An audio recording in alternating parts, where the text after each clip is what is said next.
Picture the Middle Ages, a lonely, dusty road. A shadowed figure approaches in the distance. You hear the sound before you see them, a sharp, metallic clang, or perhaps a dry, rattling clatter. This was the universal sign of the leper, the most feared outcast in medieval society. We've all heard the grim stories, that they were forced to wear bells and were ostracized entirely. But is that really true? The short answer is yes, but the historical reality is grim and complex.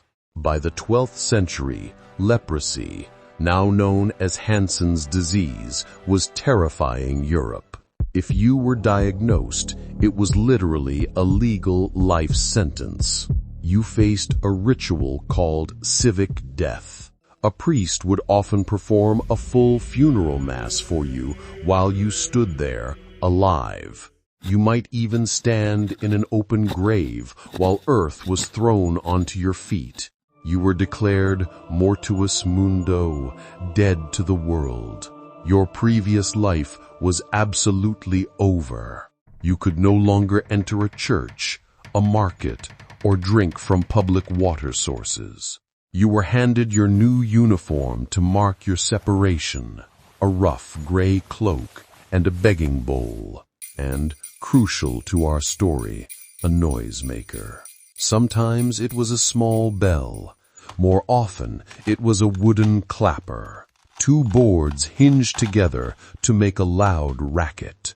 Church law required you to sound it continuously as you walked near others. Its primary job was based on fear. It warned healthy people to get upwind to avoid contagion. But history is full of strange twists. The bell also served a second vital survival purpose.